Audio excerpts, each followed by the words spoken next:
ಜಯಪುರ ಎಂಬ ಗ್ರಾಮವೊಂದರಲ್ಲಿ ಒಂದು ಸಂಸಾರವಿತ್ತು. ಅದರಲ್ಲಿ ತಂದೆ ತಾಯಿ ಮತ್ತೆ 7 ಜನ ಗಂಡು ಮಕ್ಕಳು ಇದ್ರು. ಆ ಅಣ್ಣ ತಮ್ಮಂದಿರು ತುಂಬಾ ಸೋಮಾರಿಗಳಾಗಿದ್ರು. ಒಮ್ಮೆ ಅವ್ರ ಮನಸ್ಸಲ್ಲಿ ಪಾಯಸ ತಿನ್ಬೇಕು ಅಂತ ಆಸೆ ಆಗತ್ತೆ. ಎಲ್ರೂ ಸೇರಿ ಹೇಗೋ ಪಾಯಸವನ್ನ ಮಾಡಿದ್ರು.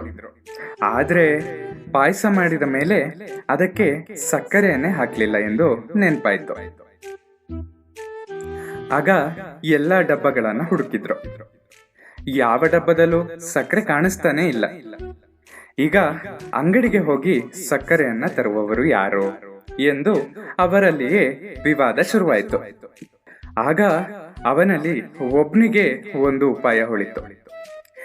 ನಾವು ನಮ್ಮ ತಟ್ಟೆಯಲ್ಲಿ ಪಾಯಸವನ್ನ ಹಾಕಿಕೊಳ್ಳೋಣ, ಅವರವರ ತಟ್ಟೆಯ ಮುಂದೆ ಮೌನವಾಗಿ ಕುಳಿತುಕೊಳ್ಳೋಣ. ಯಾರು ಮೊದಲು ಮಾತನಾಡ್ತಾರೋ ಅವರು ಅಂಗಡಿಗೆ ಹೋಗಿ ಸಕ್ಕರೆ ತರಬೇಕು ಎಂದು ಆತ ಹೇಳ್ತಾನೆ. ಎಲ್ಲರಿಗೂ ಈ ಉಪಾಯ ಒಪ್ಪಿಗೆ ಆಯಿತು. ಎಲ್ಲರೂ ಪಾಯಸವನ್ನು ತಮ್ಮ ತಮ್ಮ ತಟ್ಟೆಗೆ ಹಾಕಿಕೊಂಡು ಅದರ ಮುಂದೆ ಕುಳಿತರು.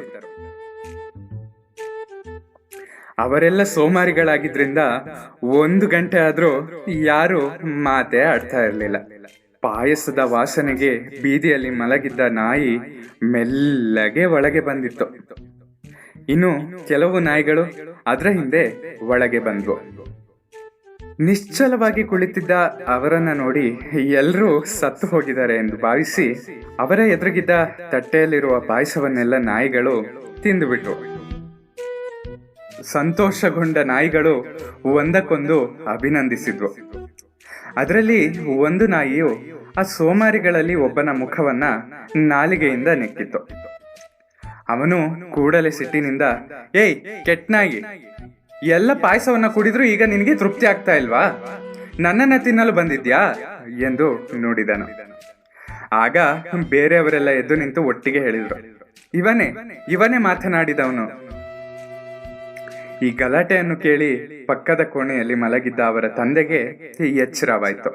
ಅವನು ಹೊರಗೆ ಬಂದು ನಡೆದ ಸಂಗತಿಗಳನ್ನೆಲ್ಲ ತಿಳಿದುಕೊಂಡು ಮೊದಲನೆಯ ಮಗನ ಕೆನ್ನೆಗೆ ಹೊಡೆದು ಸಿಟ್ಟಿನಿಂದ, ಮೂರ್ಖ, ನೀನು ದೊಡ್ಡವನಿದ್ದಿ, ನೀನೇ ಸಕ್ಕರೆಯನ್ನ ತರಬೇಕಿತ್ತು. ನೀವೆಲ್ಲ ಅಷ್ಟು ಸೋಮಾರಿಗಳಾಗಿದ್ರಿಂದ ಪಾಯಸ ನಾಯಿಗಳ ಪಾಲಾಯ್ತು. ಸೋಮಾರಿತನ ಮನುಷ್ಯನ ಪರಮ ಶತ್ರು ಅಂತ ಹೇಳಿದ. ತಂದೆಯ ಮಾತನ್ನು ಕೇಳಿ ಮೊದಲನೆಯ ಮಗ ನಾಚಿಕೆಯಿಂದ ತಂದೆಯಲ್ಲಿ ಕ್ಷಮೆ ಕೋರಿದ. ಉಳಿದವರು ಅವನನ್ನು ಅನುಸರಿಸಿದರು. ಆಗಲಿನಿಂದಲೇ ಅಣ್ಣ ತಮ್ಮಂದಿರೆಲ್ಲರೂ ಸೋಮಾರಿತನವನ್ನ ಬಿಟ್ಟು ಪರಿಶ್ರಮದಿಂದ ಕೆಲಸ ಮಾಡತೊಡಗಿದರು.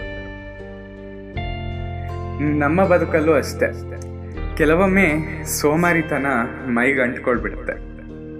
ಆಗ ನಿಮಗೆ ಈ ಪಾಯಸ ಹಾಗೂ ನಾಯಿಗಳು ನೆನಪಾಗಿ ಸೋಮಾರಿತನವನ್ನ ಬಿಟ್ಟು ಒಂದು ಒಳ್ಳೆಯ ಕೆಲಸಕ್ಕೆ ಕೈ ಹಾಕಿ. ಎಲ್ಲರಿಗೂ ಧನ್ಯವಾದ. ಸದಾ ಕೇಳ್ತಾ ಇರಿ ಅವಿಭಾಜಿತ ಪಾಡ್ಕಾಸ್ಟ್. ನಾನು ಸಂಕೇತ್ ಭಟ್.